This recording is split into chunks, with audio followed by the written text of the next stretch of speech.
Good morning and thanks for joining us. I'm Brent Cannon. And I'm Laura Garcia.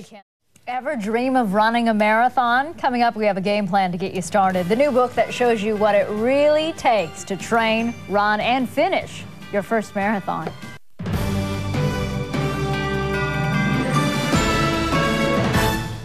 If running a marathon sounds daunting to you, our next guest has advice on how anyone can become a runner. She did it herself after being an admitted couch potato, Cheeto-eating napper.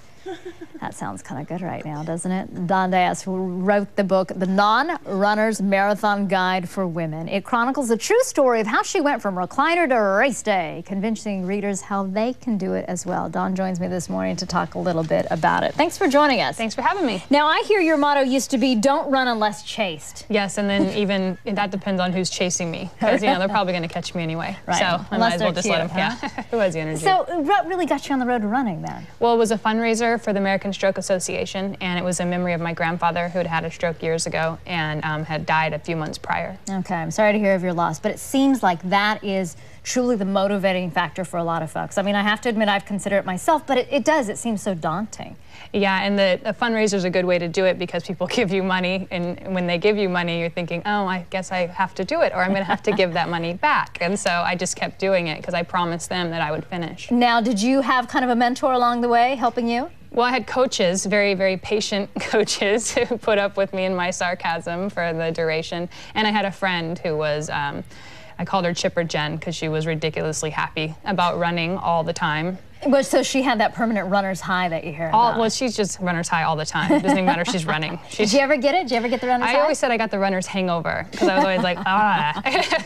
But somehow you got kind of literally back on the horse. Yeah, yeah, and I felt really good all the time because when you're working out that much, you just have all this energy, which seems weird because you're burning so many calories. But right, and you're able to eat. Yeah, eat. Okay, but let's talk about the pain a little bit because that's something that comes along with it. You know, people thinking about, you know, back strain, what's this going to do to me later? You even hear of the horror tales of people losing their toenails. Oh yeah, I don't think that hurts though, losing your toenails. It's you know, psychologically damaging, but it's weird because your toenails start turning black and they fall off. But that's just from all the running and rubbing against your toes. But the pounding, but the pain, I mean, there's a lot of pain, especially the first couple of weeks when your body's not really sure what's going on and it's kind of still fighting against you. And it's like, no, you drop things on the ground and you're like, okay, well, they're going to stay there because I can't pick them up today, maybe tomorrow. But so what do you do on days like that? I mean, because you have to continue to train. You keep going and it gets better because I think your body finally just gives in and it's like, okay, I guess this is what we're doing. So, and I had a lot of ibuprofen. Ibuprofen helps a lot, and icing, a lot of icing in different places. Right. So how much of it had to be mind over matter? It was all mind over matter, just like anything in life that you're going to tackle. If you decide you're going to do it mentally, you're going to do it. If you decide you can't do it mentally, you're not going to do it. So that was a really challenging part, was getting my mind around the fact that I had to do it. So when you first started, I mean, did you learn to walk before you learned to run, so to I just started out running and, you know, wheezing a lot.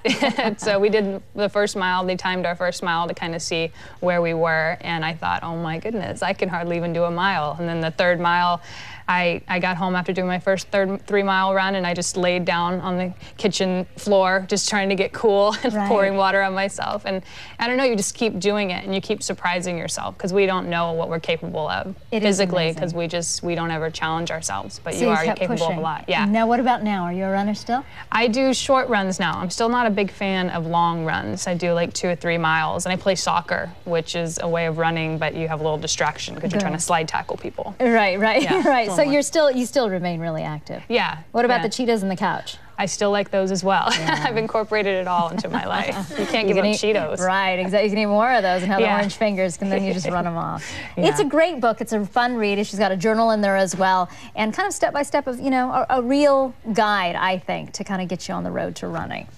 Yes, a little accessible. Yeah, all right. Well, Shannon and I will take a look at it. Thanks. All right. Thanks so much for joining us. It was great to have you.